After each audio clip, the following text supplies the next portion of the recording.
Throughout my time on this platform, as you guys can imagine, I've received countless emails from different folks out into the audience who write in. Usually it reflects some type of piece of content that I have uploaded that has resonated with them, but they'll tell me their stories. Today, I'm going to go over a particular email that I just received of this long story. And let me also preface this story as well, is that if you notice on the channel, I've been uploading a lot of court case videos. And the reason for that is I want you guys to be able to learn from it. I think no matter if you're male or female, you can learn about the inadequacies that men will generally face within the family court system. So I play these videos and react to them so that you can see. The story in the letter that I'm about to review right now is as of a family court video, and it's kind of heavy, but I would implore you to stay through the end of the letter so you can get the lessons learned as well. So let's begin.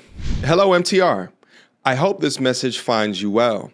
I've been following your content for a while, especially your latest video. Judge shuts down gold digger after she disrespects her baby father. It has given me a glimmer of hope. I'm writing on behalf of my fiance, who is currently fighting a painful custody battle that seems to go against everything that is right and just. Pay attention. My fiance proudly serves in the military as a chief. He has never broken the law. He has always done the utmost to care for his autistic child, yet he finds himself in a heartbreaking situation, watching his child remain under the care of a mother and her current husband, both of whom appear to have an ongoing substance abuse problem. I share this story to shed light on the struggles that many fathers face when fighting to be in their children's lives. I've watched my oldest brother go through the exact same thing with his own child's mother, often counseling my oldest brother through his tears, and I can't help but wonder, if the roles were reversed, would my fiance still have his freedom? Men are suffering in silence, and it pains me to witness the continued breakdown of families' morals and values, and I hope that our story will reach someone who can help spread light on this silent issue. It's so interesting that she brings up that the roles were reversed. Oftentimes, as I do my breakdowns, I think about it from a role reversal perspective as well. And if you have a drug-addicted father and you can provide receipts of that, that father would have CPS knocking down his door and he would be under the jail. That's a fact. But what we often find within these situations, unless the mother comes into the courtroom with a needle sticking out of her arm, then generally nothing happens. Anyway, my fiance has always paid his child support diligently, believing it would benefit his son's well-being. Yet we've discovered that the child's mother and her husband have been using much of this money to purchase street drugs like cocaine, you name it. Meanwhile, his autistic child is often left with minimal, unhealthy meals, ramen noodles at best, that he has been coached into believing is a healthy meal. And it breaks my fiance's heart to realize that what was meant for this child's care is being funneled into a destructive habit instead. I've always said this, is that how do we have a system that doesn't track what is done with the money? So you guys can create flying vehicles, you can create artificial intelligence, you can create the internet without any wires. Even with wires is a crazy damn thing. But we haven't figured out yet how to track what the baby mom is spending on the child support. Sounds like a setup. Shout out to Title 4D. Let's keep going. Fearing for his son's safety, my fiance filed an ex parte motion for immediate custody. For those unfamiliar with the ex parte motion, it's essentially one party is saying, there's an emergency, I need to speak with the judge, and they can do this without the other side being present, okay? We hope that the court would see the urgency in removing his child from such a harmful environment, especially since a lot of these exchanges were made on his son's phones, and we have the proof to present in court. However, each time that we think that we're close to a resolution, the court date gets postponed. Despite very real concerns for the child's welfare, the mother still retains custody. After a brief hearing that lasted 5 minutes, the mother, relieved, literally skipped her way out of the court. My fiance and I had to watch his son go back into the arms of repeated drug abusers. Listen, to the author of this letter, if the hearings are recorded, file to get those recordings, send them to me, and I'd love to review them. Nevertheless, the court ordered the mother to undergo drug tests, but time and time again, she fails to take them on schedule or skips them altogether. We filed contempt motions in the hopes of demonstrating the severity of the situation. Yet the hearings keep getting pushed back to the final custody hearing, which is months away. And with every delay, my fiance's child remains trapped in uncertainty, unable to escape the chaos around him. Perhaps the saddest part of all of this is hearing an autistic child confess that he's been coached to lie about his own father. We try to gently explain why honesty matters, but when a child with special needs is entangled in manipulation, it's an uphill battle. I wonder how old that the child is, but if the child does have a delay, then I completely understand why it's made the situation harder. But if you think about it from the opposite end, imagine being drug addicted and you're keeping your child there and you're coaching them to lie on the father so that you can continue to receive child support in order to fund your addiction. That's some satanic-ish. The emotional toll is immense on both the father and child. Parental alienation is devastating in any circumstance, but especially so for a child who struggles to process complex emotional situations.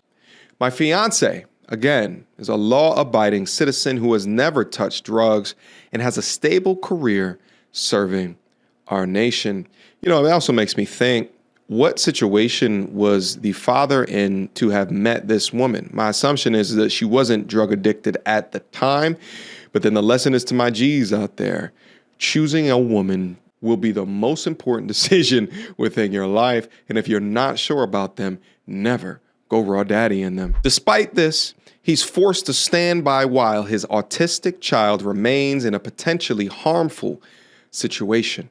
And we can't help but feel that if the roles were reversed, if he were the one with a history of substance abuse and repeatedly missed drug tests, he would have already lost custody. Watching the system seemingly overlook the best interest of the child is a bitter pill to swallow. And I understand, right? Because think about this. This is his fiance that's writing to me. More often than not, many women don't understand. Like when we say it's uneven in the family court system and men are often used as tools, ATMs, during it, they don't understand until they consume content that what would come from my channel or if they find themselves embroiled in it. It's interesting how that happens. This is not my first time witnessing such injustice.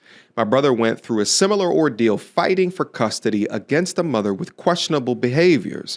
Now I'm reliving that nightmare through my fiance's battle, and it's disheartening to think that our family courts might not always act in the best interest of the child, especially when the evidence of wrongdoing seems so clear. And yet, despite every setback, my fiance remains unwavering in his devotion to his son. Even when frustration threatens to consume him, he stands tall, resolute in protecting his child from harm. He will never abandon hope that one day the court will see what is genuinely the best for his autistic child. I write this not just as a fiance, but as someone who deeply cares about fairness, justice, and the well-being of innocent children.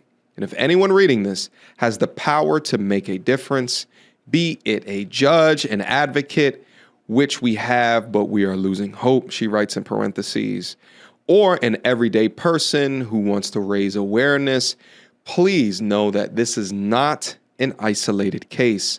Fathers across the country quietly endure similar battles, longing for a chance to provide the safe, nurturing homes that their children deserve.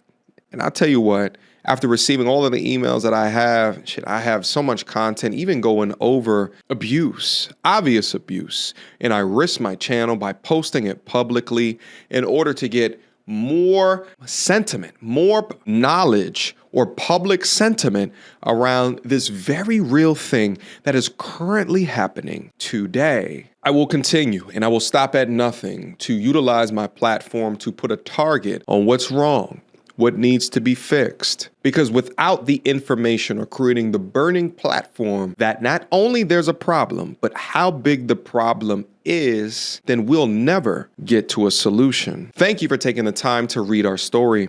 We believe that shining a light on these injustices can help restore hope in a system that is meant to protect children. That's what they say, is that it's meant to protect children. But after I go over these cases, we can see that that's not the case in the majority of these cases. My fiance fights not just for his son, but for every father who bears the same silent pain, hoping the court will finally put the child's best interest first. Warm regards. Very heavy post, but I wanted to read it to you guys. I wanted to ensure to help you understand that the videos that you watch up here, it means something. This is an absolute movement that we are created. And the more that we get enlisted within the MT Army, or the women to get enlisted within the MTRs, the greater that the community grows and the more motion that we can get to make actual change. If I was to take a look and see, kind of the culmination of my platform, what I would eventually hope is the platform be so big that the things that we talk about up here simply cannot be ignored. And in fact, maybe can lead to significant changes, not just politically, but also in the law. Shout out to all the fathers out there that are silently dealing with this bullshit. I can only imagine, especially in this man's case, having to deal with it with an autistic child that doesn't understand enough of what's going on to serve as a point of reference, maybe to the judge. But through the mother's devilish coaching, the child is unaware of the things that he is saying that is disabling the father of receiving custody. But yeah, again, shout out to my G's out there. I'm gonna be over here trying to figure out more that I can do in order to assist you guys. But in the meantime, if you have stories that you want me to review, videos that you want me to review, feel free to send it to my email. I'll link to it down in the description box down below. Let's continue to get the word out. And shout out to the lovely young woman who sent me this note. I think that it is dope to watch women continue to support their fiance, their boyfriend, their husband in ways that the husband may be incapable at their time of hurt or their time of need. But I'm happy that he's able to go through this situation, not just alone, but with someone who truly supports him. All right. Questions, comments, concerns. Y'all already know what to do. Mediocre tutorials and reviews at gmail.com. Guys, again, send me in your notes, send me in your emails, send me in your videos. I'm going to continue to do what I can up here. And I mean that. Let me know what you guys think about this brother's story right here. Last but not least, if you guys want to join my male self-development community, link to it down in the description box down below. We are growing each and every day, over 3,000 members strong up there, building a brotherhood soaked in knowledge. The brotherhood is dope up there, and we're soaking up all of the game and all of the knowledge. And now I'm going to have a focus of financial fitness or financial education going into 2025. We're going to take it up a notch. We are definitely going to take it up a level. Until next time, YouTube. Peace.